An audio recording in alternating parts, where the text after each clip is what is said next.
datang di Ruang Tanggap Rasa, Apa Rasamu Terhadap Rasaku. Podcast ini dipersembahkan oleh Komisi Nasional Hak Asasi Manusia.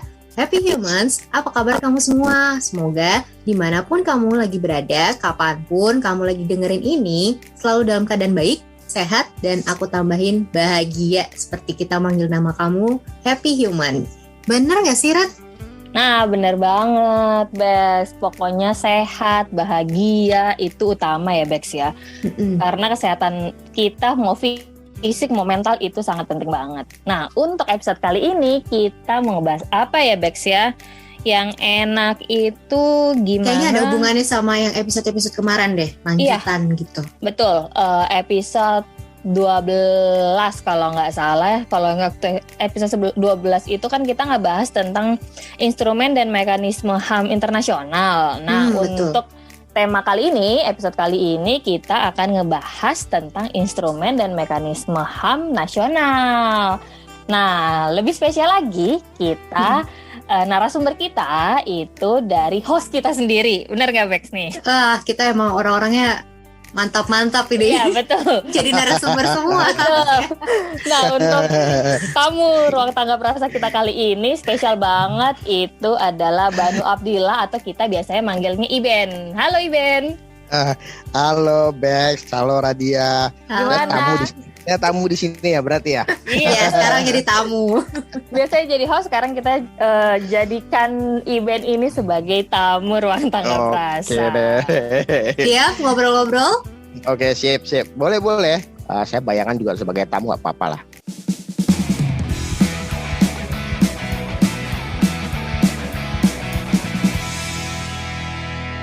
Nah, tadi kan udah kita kasih clue ya. Kita nih ngomonginnya lanjutan dari kemarin. Kalau yang kemarin itu kan internasional, mekanisme dan instrumen HAM-nya. Sekarang yang kita bahas sama Iben nih yang nasional. Tapi mungkin ada Happy Human yang masih belum dengerin nih yang kemarin. Kalau instrumen tuh apa sih? Kayaknya kemarin kalau aku ngomong sama orang awam nih yang gak berkecimpung di HAM tuh bingung kalau dengar kata instrumen. Kalau kata Mas Rusman nih yang belum jadi narasumber nih, katanya instrumen tuh barang perlengkapan gitu ya. Kalau di kita ini apa sih instrumen itu? Iya, instrumen ya. Kalau instrumen itu kan sebenarnya kan alat atau barang ya. Nah, kalau kemarin kita dengar di episode sebelumnya itu kan yang disebut sama Mbak Upi atau yang kita kenal juga Mbak Kurniasari Dewi. Nah, instrumen itu memang itu sebuah alat atau tools untuk melihat kalau di instrumen berarti melihat kondisi sosial dari manusia gitu ya. Kalau saya pemahaman saya gitu. Jadi instrumen itu alatnya. Tuh. Kemudian kemarin kalau nggak salah kan ada sebutnya juga mekanisme. Berarti kalau mekanisme itu bagaimana cara menggunakan alat. Gitu, ya kan, jadi manual lah ibaratnya. Kalau kata hobi itu manual, gitu ya. Kebayang ya jadi. Iya, kebayang banget kan. Jadi alat, kemudian ada manualnya. Bagaimana menggunakan alat tersebut sesuai dengan manual yang berlaku, gitu ya. Kalau yang nasional nih, bedanya apa sih sama internasional dan kenapa sih kita harus tahu, harus paham tentang si instrumen dan mekanisme HAM nasional ini? Nah, jadi kalau kita melihat dari episode sebelumnya, kemudian kita lihat sekarang juga dengan hubungan dengan nasional, kita harus lihat juga bahwa sebenarnya untuk nasional itu berhubungan banget dengan yang namanya internasional. Jadi di internasional kita punya instrumen, ya kan? Kita punya instrumen. Nah, kemudian dan kita pasti ingat kan ada episode mengenai prinsip-prinsip hak asasi manusia di mana ada prinsip universal. Nah, oleh karena itu norma-norma di internasional itu harus diimplementasikan di level nasional gitu ya. Jadi norma di internasional dan regional. Jadi kalau di kawasan itu kan regional disebutnya. Kemudian kalau di internasional secara lebih luas lagi secara global ya. Nah, jadi norma internasional itu butuh implementasi di nasional agar efektif gitu. sebenarnya juga internasional dan regional itu mendapatkan norma-norma itu dari dari peristiwa-peristiwa di nasional dinaikkan ke internasional. Kita lihat konsep soal dinamika hak asasi manusia. Jadi semuanya ini saling berhubungan ya, antara sistem HAM internasional dan regional kemudian nasional. Itu jadi saling berhubungan. Nah, norma nasional ini juga harus konsisten dengan standar yang namanya internasional. Tadi kita udah bahas soal universal ya. Jadi di semua tataran global bahwa hak hidup itu diakui oleh semua negara, diakui secara internasional, ya kan? Betul. Nggak boleh orang itu sembarangan untuk membunuh orang lain, itu nggak boleh. Nah, kemudian di sistem nasional itu kemudian ditarik menjadi misalnya ada hukum pidana gitu kan. Nah, itu salah satu implementasi dari norma internasional atau instrumen HAM internasional. Nah, jadi satu lagi hubungan sistem HAM internasional dengan nasional itu berlaku ketika segala upaya pemulihan di tingkat nasional telah dilakukan. Itu ya. Jadi bisa dibilang kalau semua upaya telah dilakukan di tingkat nasional itu baru boleh beranjak ke tingkat internasional. Kalau nggak salah Mbak Upi pernah menyebut itu juga ya di sistem internasional. Jadi segala upaya itu di nasional dulu dilakukan untuk pemulihan haknya, baru kemudian dibawa ke tingkat internasional, gitu kan? Nah, jadi kalau bisa dibilang sistem HAM internasional ini sifatnya melengkapi sistem HAM nasional, gitu ya. Kemudian saya lanjut soal tadi yang dibilang kenapa kita harus. Nah, jadi kita harus lihat dulu juga sistem perlindungan HAM nasional. Nah, kalau di sistem perlindungan HAM nasional itu pasti ada instrumennya, ya kan? Instrumennya apa? Instrumennya itu mulai dari konstitusi kita, Undang-Undang Dasar 1945. Oh, itu juga ya. Soalnya banyak yang mungkin nggak sadar ya, Happy Human. Kalau ternyata itu tuh instrumennya HAM juga gitu. Wah, iya, kalau di tingkat nasional itu yang paling dasar gitu kan. Jadi semua undang-undang itu harus comply, harus sesuai dengan konstitusi. Jika tidak sesuai, maka undang-undang itu batal.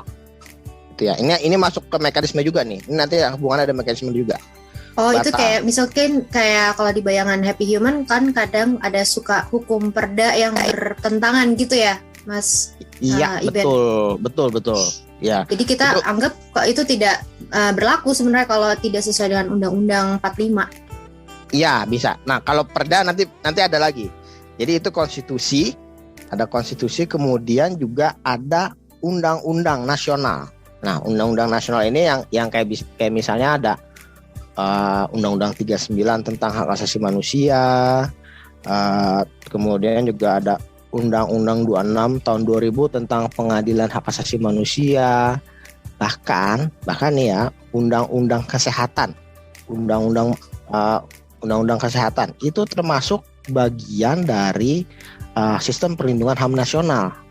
Jadi semua undang-undang ya. Jadi undang-undang ya. Jadi ada konstitusi tingkat pertama, kemudian ada undang-undang. Semua undang-undang itu bagian dari sistem perlindungan HAM nasional. Jadi konstitusi dan undang-undang itu adalah instrumennya. Itu instrumennya ya. Nah, kemudian tadi yang dibilang Bex ada perda. Perda itu tingkatannya di daerah, ya. Perda itu tingkatannya di daerah. Kemudian di bawah undang-undang juga di kementerian itu ada Kepmen, kemudian ada SK, ada macam-macam sebutannya ya. Kemudian ada kalau di Kapolri itu ada Perkapolri, peraturan Kapolri. Nah, itu ada. Nah, itu bagian dari sistem undang-undang ya, bagian dari sistem perlindungan HAM nasional. Tapi perda dan aturan-aturan di bawah undang-undang itu nggak bisa membatasi hak asasi manusia. Masih ingat kan yang di awal-awal tuh kita membahas soal pembatasan hak asasi manusia, Happy Human. Nah, pembatasan itu hanya boleh dilakukan dengan undang-undang yang dibentuk oleh pemerintah dan DPR. Nah, ini saya jelasin runut banget ini, karena runut banget biar supaya ngerti ya Happy Human semua nih. Iya, biar kita paham semua bahwa sebenarnya kita hidup dalam sebuah sistem hak asasi manusia. Nah itu ya. Nah nanti kita bicara soal mekanismenya, soal yang pembatalan undang-undang dan perda. Nah kemudian lanjut ke sistem berikutnya, ada institusi negara yang demokratis. Ini termasuk ada parlemen, pemerintahan, penegak hukum, birokrasi, lembaga HAM nasional independen. Kemudian ada satu lagi sistem perlindungan HAM nasional. Jadi ada institusi negara yang demokratis. Nah di dalamnya itu ada parlemen, pemerintahan, penegak hukum, birokrasi, dan lembaga HAM nasional yang independen.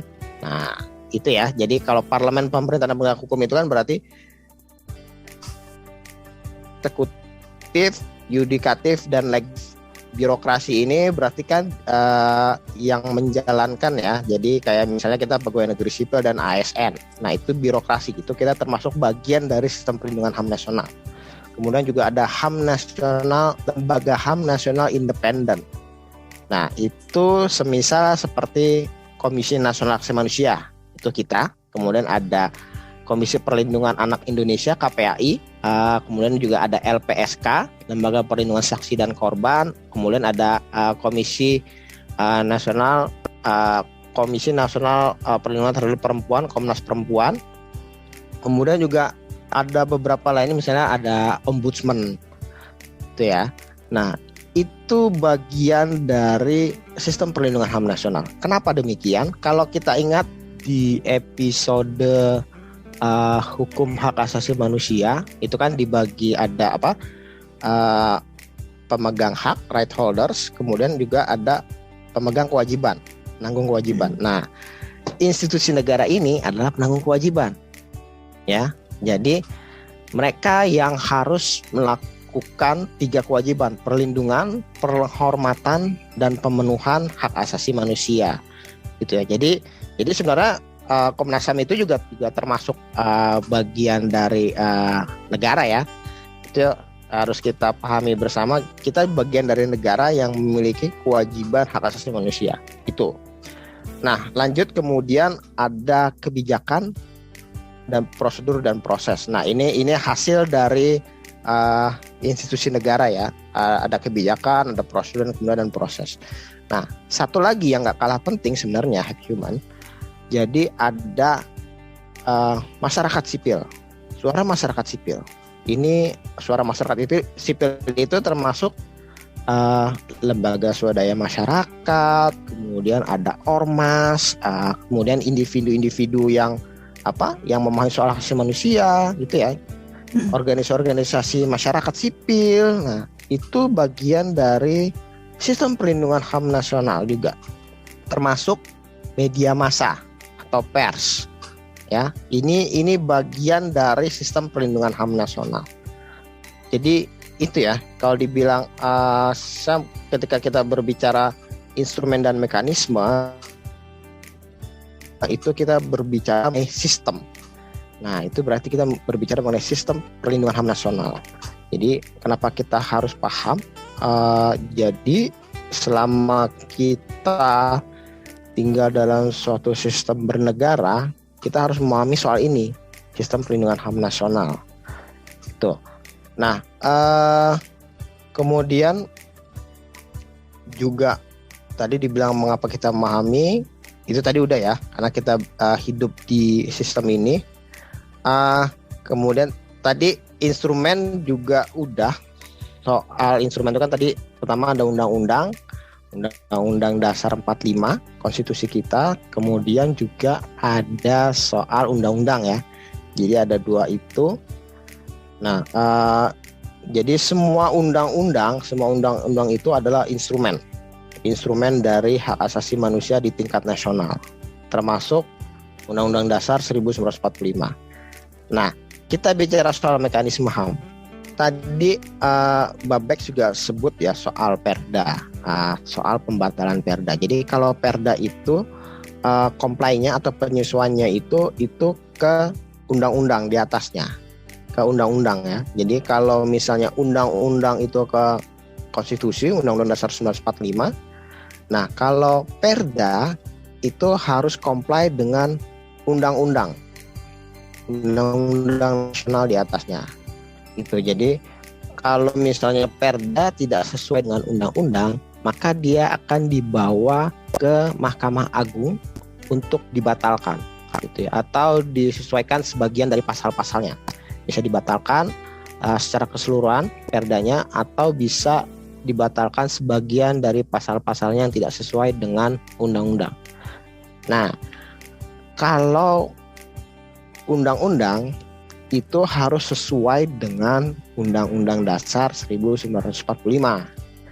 Tuh, jadi kalau misalnya nggak sesuai dengan Undang-Undang Dasar 1945, maka undang-undang itu bisa dibatalkan seluruhnya atau dibatalkan sebagian dari pasal atau ayat-ayatnya, gitu ya. Nah, itu penting ya, kayaknya buat Happy Human tahu ya, supaya kita semua tuh harus dicocokin sama undang-undang dan Undang-Undang Dasar 45 gitu. Ya, betul banget itu Mbak Bex. Jadi sebagai salah satu contoh itu di tahun 2004 itu pernah ada Undang-Undang Komisi Kebenaran dan Rekonsiliasi itu nggak sesuai dengan konstitusi kita, maka itu dibatalkan semuanya, dihapusin semuanya itu undang-undang itu dihapusin semuanya. Jadi akhirnya kita nggak punya lagi undang-undang KKR, gitu ya, karena ada sebagian pasal atau ayat-ayatnya itu yang tidak sesuai dengan Undang-Undang Dasar 1945. Itu sih kalau dari saya. Kalau untuk soal mekanisme ya, itu mekanisme di soal peraturan dan perundang-undangan. Tapi kalau bicara soal mekanisme lainnya, ya tadi misalnya ada litigasi dan non litigasi. Litigasi itu berarti mekanisme yang dilakukan melalui sistem peradilan kita, itu ya. Mekanisme yang dilakukan melalui sistem peradilan kita. Nah, misalnya terjadi pelanggaran HAM. Kalau misalnya pidana itu dibawa ke pengadilan umum ya, atau ke pengadilan HAM.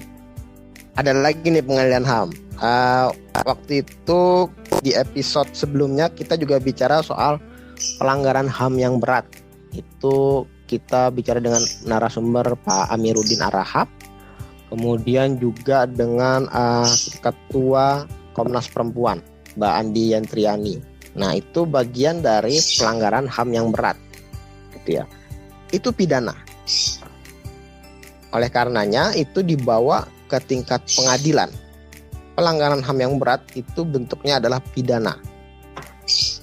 Ya, jadi kalau kemarin disebutkan oleh Pak Amir itu ada kejahatan terhadap kemanusiaan yang dianggap sebagai pelanggaran HAM yang berat.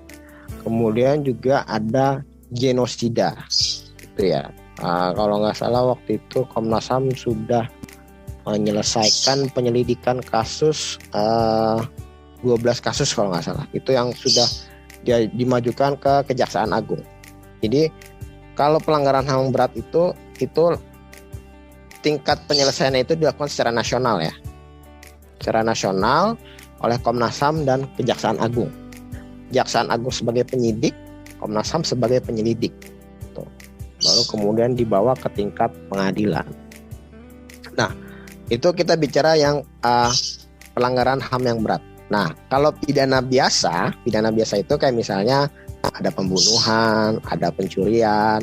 Nah, itu kan sebenarnya kalau secara filosofis itu sebenarnya bagian dari pelanggaran HAM. Tapi itu dilakukan oleh individu, gitu ya. Itu dilakukan oleh individu. Negara harus melakukan proses hukum untuk melindungi individu yang dilanggar haknya. Melalui apa? Pertama tadi pidana. Pidana dilakukan diproses oleh polisi sebagai penyidik dan penyelidik, kemudian diteruskan ke kejaksaan sebagai bagian penuntut, kemudian dilakukan di pengadilan atau pengadilan umum.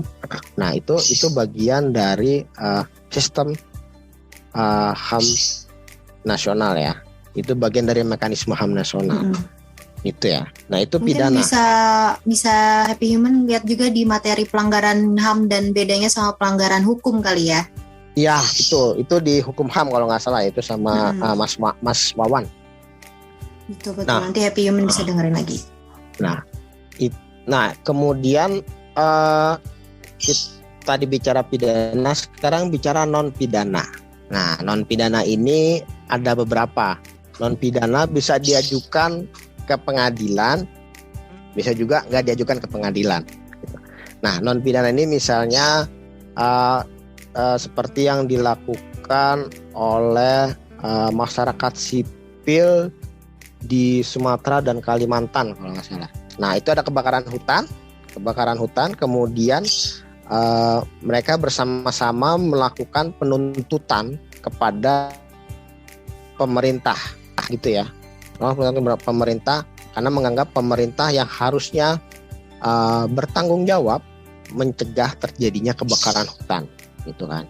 Karena kenapa pemerintah yang bertanggung jawab? Pertama, karena pemerintah yang memberikan izin kepada perusahaan-perusahaan untuk melakukan pembabatan hutan atau pembakaran ladang-ladang kecil. Nah, itu ya. Itu bagian dari sistem. Jadi kalau dilihat ada citizen lawsuit, kemudian juga ada class action. Tuh, jadi kalau misalnya warga negara itu bisa kita menuntut pemerintah, bisa kita menuntut negara gitu. Jadi nanti keluarannya itu bukan bentuk hukuman pidana ke negara, tapi bentuknya mungkin pemulihan hak dari para korban.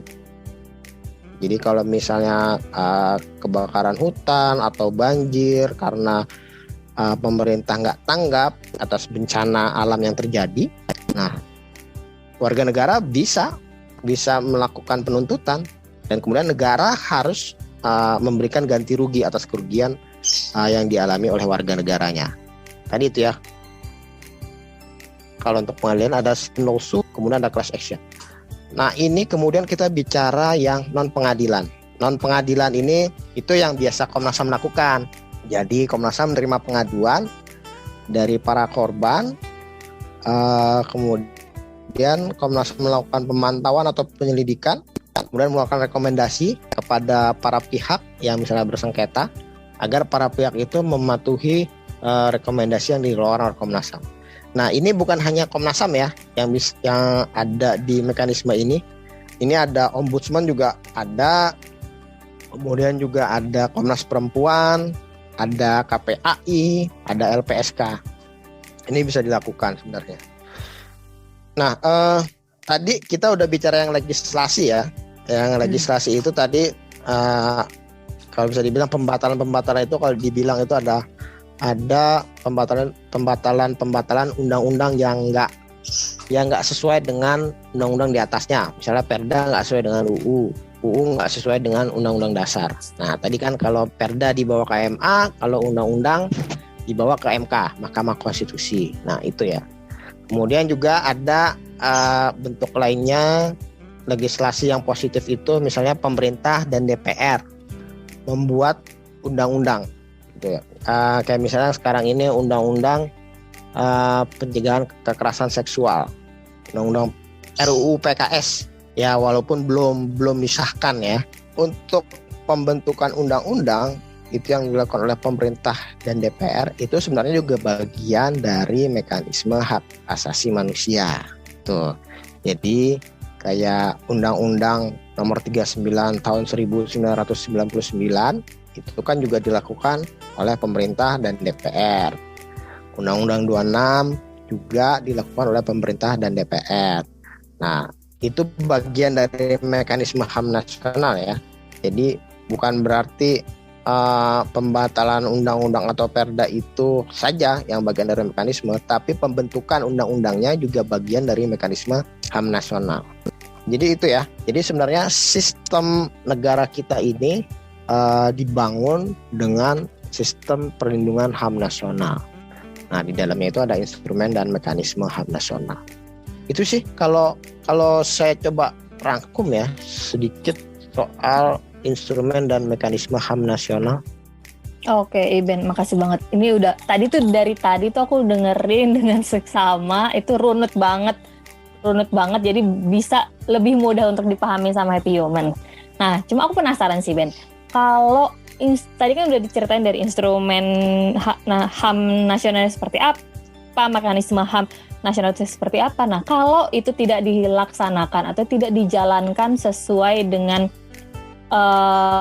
semestinya, itu ada dampaknya nggak sih, Ben? Misalnya dampaknya itu seperti apa sih? Kalau yang tadi misalnya Perda nggak sesuai nih sama undang-undangnya, atau nggak undang-undang tidak sesuai dengan UUD 45-nya, itu akan dihapuskan.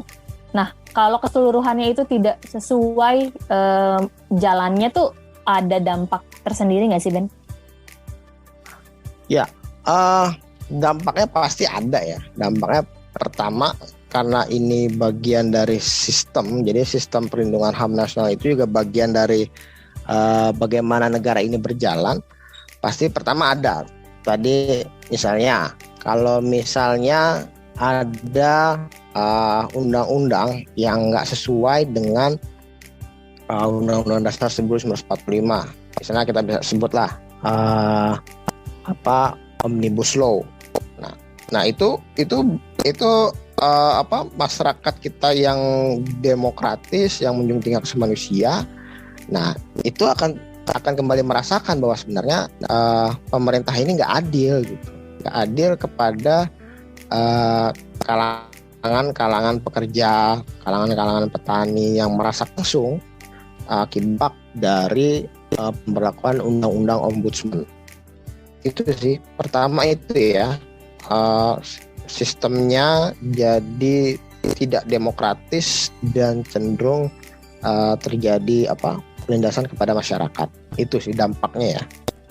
Nah, ini pasti lama-kelamaan ini akan membuat masyarakat tidak puas.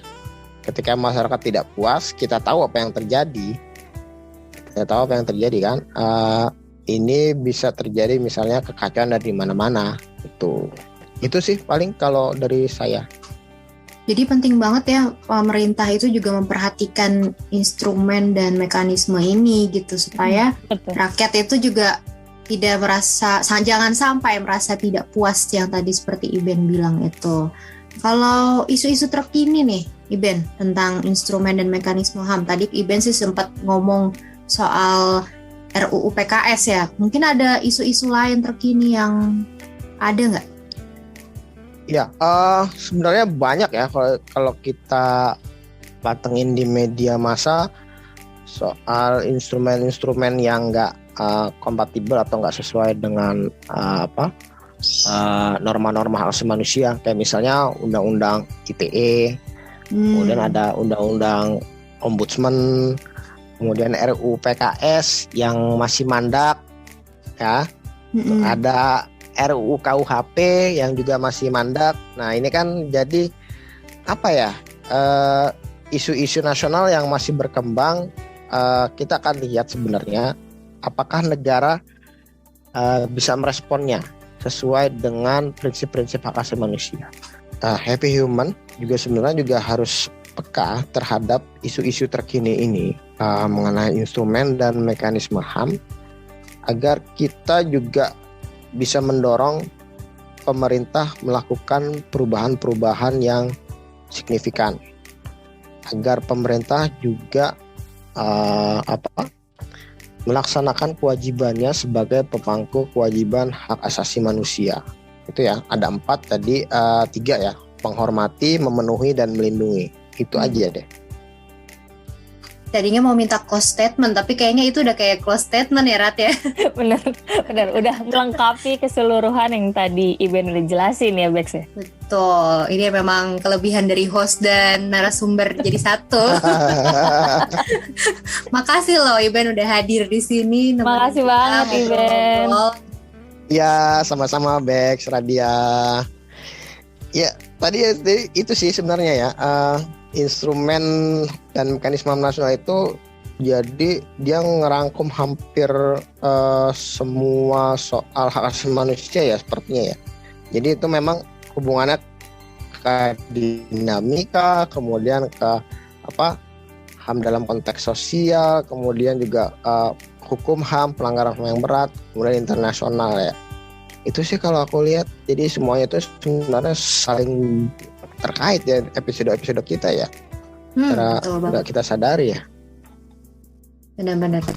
Dan ya tadi itu penting banget di episode yang hari ini tuh kayak harus membukakan mata happy human gitu. Kalau udah harus aware ya, kalau di berita-berita ada RUU ini gitu tuh udah harus isinya juga dibaca gitu. Iya, udah sesuai nggak gitu. Jadi sesuai nggak sama undang-undangnya, undang-undang 45-nya. Biar nggak ada jadi apatis ya. Betul banget. Jadi kita udah punya instrumen atau alatnya, kemudian kita juga udah tahu mekanismenya. Nah itu happy humans tinggal melihat aja di kehidupan sehari-hari ya.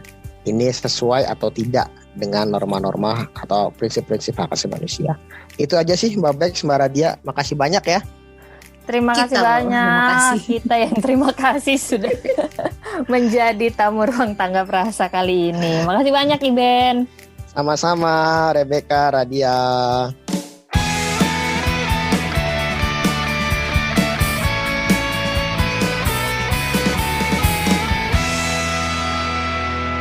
Happy Humans, makasih banget udah dengerin episode Ruang Tanggap Rasa kita kali ini bersama Rebecca, Radia, dan Iben. Happy Human, kita masih menunggu feedback dan masukan dari Happy Humans untuk episode-episode Ruang Tanggap Rasa kita. Jadi Happy Humans juga bisa ini kalau misal mau bahas ini dong podcast Ruang Tanggap Rasa ABCD atau apa, itu bisa banget langsung aja email ke kita di tanggaprasa@komnasham.go.id. Nah, Happy Humans juga bisa terus pantengin sosial media kita di Instagram ada @komnas.ham. Terus kita juga ada Twitter di @komnasham. Facebook juga kita ada Komnas HAM. Kalau untuk YouTube channel kita itu Komnas HAM Channel. Dan untuk kali ini sekarang udah berapa minggu ya kita itu udah aktifin live chat di websitenya tanggaprasa.id. Happy Humans bisa nanya-nanya ke kita itu setiap jam 1 sampai jam 3 sore waktu Indonesia bagian Barat. Itu di setiap hari kerja ya. Betul. Jadi sampai jumpa setiap hari Rabu pukul 4 sore waktu Indonesia bagian Barat di episode Ruang Tanggap Rasa berikutnya. Dah. Bye-bye.